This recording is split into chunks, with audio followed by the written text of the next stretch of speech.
हमारी दुनिया ऐसे अजायबात से भरी पड़ी है जिनकी कहानियां सुनकर इंसान हैरत में डूब जाता है।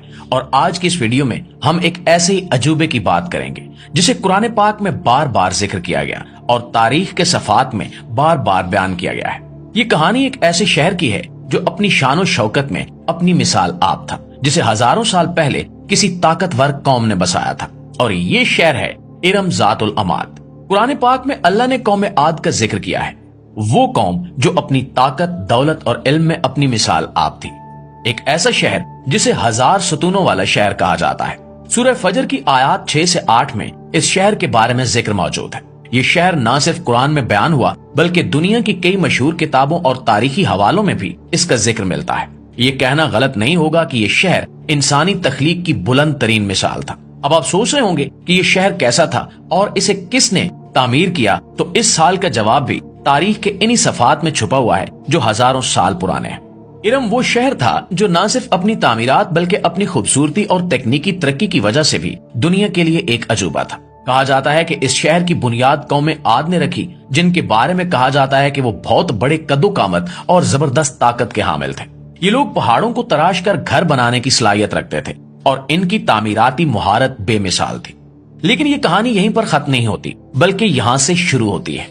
शद्दाद कौम आद के बादशाह ने अपने ख्वाबों की जन्नत बनाने का इरादा किया और इस शहर को जन्नत शद्दाद का नाम दिया।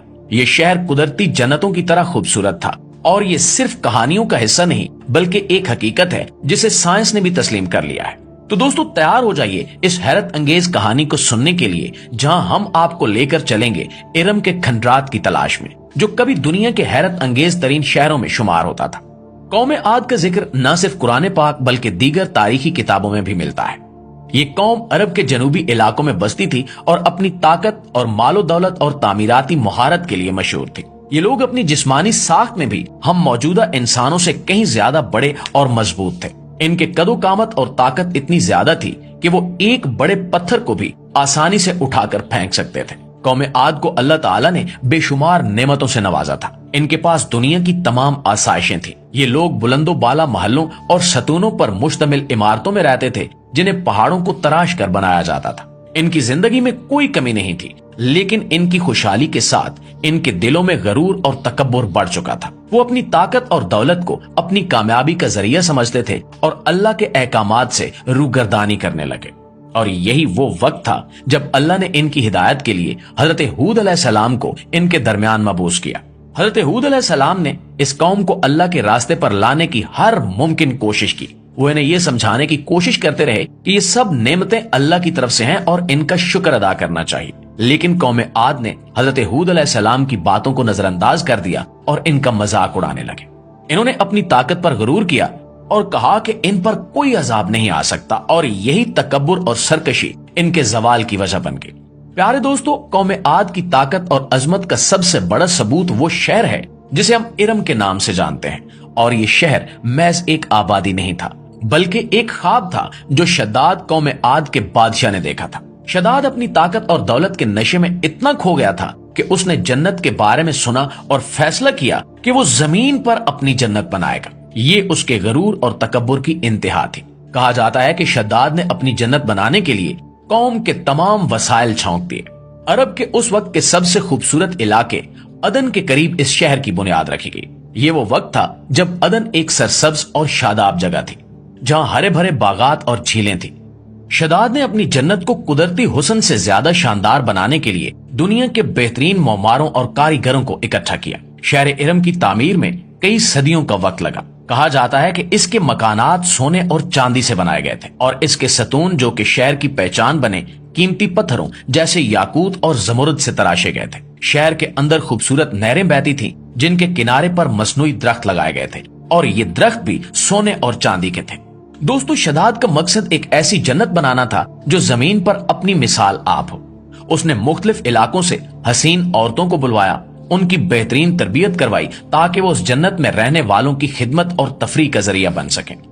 ये भी कहा जाता है कि इस शहर की खूबसूरती ऐसी थी कि दूर से देखने पर भी ये रोशनी की तरह चमकता था। यहाँ तक कि अंधेरी रात में भी इसकी झलक देखी जा सकती थी। लेकिन दोस्तों, शद्दाद की जन्नत का ये ख्वाब जितना शानदार था उतना ही गरूर से भरा हुआ था, और गरूर जैसा कि हम सब जानते हैं कि हमेशा इंसान को जवाल की तरफ ले जाता है, और इस शहर के साथ भी कुछ ऐसा ही हुआ। जब शहर इरम की तामीर मुकम्मल हो गई तो ये दुनिया के लिए एक हैरत अंगेज अजूबा था, लेकिन शद्दाद के लिए ये महज एक इमारत नहीं थी, ये उसका गरूर और खुद को खुदा के बराबर साबित करने की एक कोशिश थी। शद्दाद ने दावा किया कि उसने अपनी जन्नत बना ली है और अब वो अल्लाह की जन्नत का मोहताज नहीं रहा। यही वो वक्त था जब उसका तकब्बुर अपनी इंतहा को पहुंच चुका था। शद्दाद ने अपनी बनाई हुई जन्नत को देखने के लिए अपने तमाम दरबारियों साथियों के साथ वहां जाने का फैसला किया। वो बड़ी शानो शौकत के साथ अपने लश्कर के हमरा उस शहर की तरफ रवाना हुआ, और यहाँ पर शद्दाद की जिंदगी का सबसे बड़ा ख्वाब पूरा होने वाला था। लेकिन अल्लाह ताला को इसका गुरूर कबूल नहीं था। शद्दाद अपनी जन्नत के करीब पहुंचा ही था कि अल्लाह का अजाब उस पर नाजिल हुआ। उसके लश्कर के साथ एक जबरदस्त चीख आई जिसने सबको मौत के घाट उतार दिया। वो शहर जिसे शद्दाद ने अपनी जन्नत का नाम दिया था, चंद लम्हों में तबाह बर्बाद हो गया। शद्दाद जिसने सालों तक अपनी जन्नत के मुकम्मल होने का इंतजार किया, अपनी ही जन्नत की एक झलक देखे बगैर इस दुनिया से रुखसत हो गया। अल्लाह का अजाब सिर्फ शद्दाद और उसके साथियों पर ही नहीं आया, बल्कि शहर इरम भी ऐसा गायब किया गया कि ये दुनिया के नक्शे से ही मिट गया। ये शहर रेगिस्तानी इलाके रब्बुल खाली में मौजूद था, जो आज दुनिया का सबसे वीरान और खौफनाक इलाका माना जाता है। वहां की मिट्टी और रेत के नीचे इस शहर के निशानात दफन है, लेकिन इंसान इन तक पहुंचने से कासिर है। प्यारे दोस्तों, ये वाकया हमें याद दिलाता है कि इंसान का गुरूर हमेशा उसे तबाही की तरफ लेकर जाता है। शद्दाद का अंजाम इस बात की जिंदा मिसाल है कि